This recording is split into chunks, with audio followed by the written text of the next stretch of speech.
Questions for Casey? How do you balance a game like that, Casey, where it felt like the offense did a lot of good things, but it ends up a team loss? I mean, how do you take that all? Just control what you can control. I mean, I play offense, I play quarterback, so our job is to move the football and to take care of the ball. We had no turnovers, which is a positive. Scored the most points we have all season. It's a positive.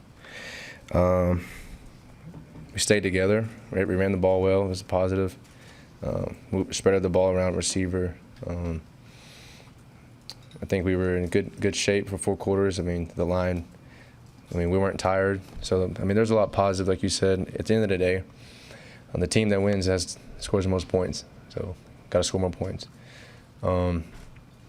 There's a couple of things that we could have cleaned up, of course, but we took the lead in the 4th quarter, and then we had a chance to tie it up as well when we were down. So just trying to focus on doing my job and leading the offense. That's all I can control. But yeah, I mean, a loss is a loss. It's a team loss, and it's always tough. What was your reaction when Coach Frost decided to punt at 4th and inch?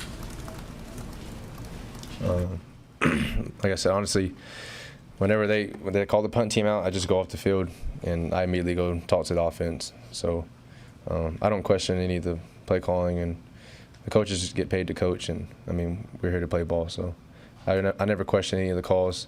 At the end of the day, I mean, the coaches are on the sideline and the players are on the field, so it's on the players to make plays. I mean, whatever they call, we have to make it right. I mean, if they call inside zone or if they call a drop back pass, you know, it's on us as an offense to do the right thing.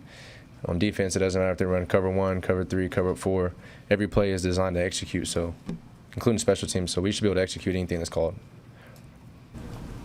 What goes through your head when you hear boos and chants from the fans to fire your coach? I didn't hear any boos or chants. Honestly, when I'm out there, like I said, I focus on the play that's called. I mean, you guys always see me looking at the clock. I'm trying to manage the clock. I'm looking at the down and distance. I'm looking at the time of possession. I'm looking at you know, what the situation is of the game. When the game ends or during the game, I don't hear any chants. I try to tune out literally anything that's. I mean, even some of the guys on our team on the sideline, they always ask me, 11, are you good? I'm like, you know, I'm thinking about the next play, or I just tune out a lot of things mentally and physically. So I didn't hear anything like that. But like I said, I can't control any of that stuff, right? I can only control the offense, being the best quarterback, and how I perform. You were part of a couple high-scoring losses last Yeah. year. How do you keep that from frustration from bleeding into the offense? You guys are playing so well. And Yeah, I mean, experience helps a lot. Honestly, I looked at Marcus Washington, and I said, you know what game this feels like? And he looked at me, and I was like, I already know how this is going to go. Texas versus Kansas last year was 56-57. We went to double overtime at Texas. So, like you said, I mean, and then in the Big 12 last year, I was in a lot of shootouts, Oklahoma, Texas Tech,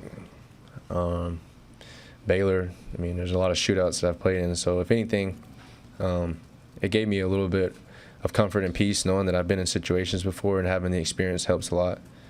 And just like I said, just focusing more on my throws and on my reads and taking care of the football. So, but yeah, I mean, definitely being in tight matchups and high-scoring games has helped a lot. Playing football in the game is a lot different than practice, so I would just say the experience and the reps have definitely helped. What do you think this might be a high-scoring game? In the first quarter, yeah. I mean, they scored first half. I think they were like 4 out of 5. They scored like 4 out of 5 of their possessions, and we scored like 4 out of 6, something like that. So the score was 28-28 at halftime. That's 4 touchdowns. So I knew at halftime it was going to be. I just knew as long as we can continue to get the ball back and go score or get a field goal, then we'd be okay. But I mean, we were 4 for 6 on touchdowns in the first half, and I don't know what we were in the second half, but we scored whenever it mattered. But yeah, I kind of knew early on in the game, like first or second quarter, not to be negative, but I always try to be positive. But I mean, anytime you see over 21, 28 points in the first half, you kind of know it's going to be a high-scoring game. We're just hoping we can get some stops in that way. I knew we were going to keep on scoring points. So, like I said, I thought we could outscore them, but we just ran out of time and then missed a field goal. But like I said, I can't worry about any of that. One more for Casey. Because you said you can only control what you can control. From the offensive standpoint, is that 98-yard drive something you guys can kind of use, you know, where Yeah. you work in a situation like that? I've never, I mean, at practice, you don't really go 98 yards for the game. It's not a situation that you practice a lot. We actually had it, what was that, week 0 against Northwestern in Dublin. I think we would have went down and scored as well, but like I said, we just have to keep improving and get better. But honestly, you know, if anything, it's all mental. Like when you're on the sideline and you look at the clock and you're like, it's fourth quarter, right? You're down. You got to go 98 yards to win the game. If you overthink it and you stress about it, then chances are you're going to be unsuccessful. So I always try to have a positive mindset. I tell the guys on the sideline, we're going to go score. Tell the coaches we're going to go score. And honestly, once I got out in that field, during the 98-yard drive, I forgot that we had started at the -2 yard line. It's just something that you have to kind of ignore the mental block of like, this is a huge task and a huge barrier to climb, and just go out and play ball one play at a time and execute. So I think we did that. All right, thank you, Casey. Thank you, guys. Thanks. Garrett Nelson from the defense.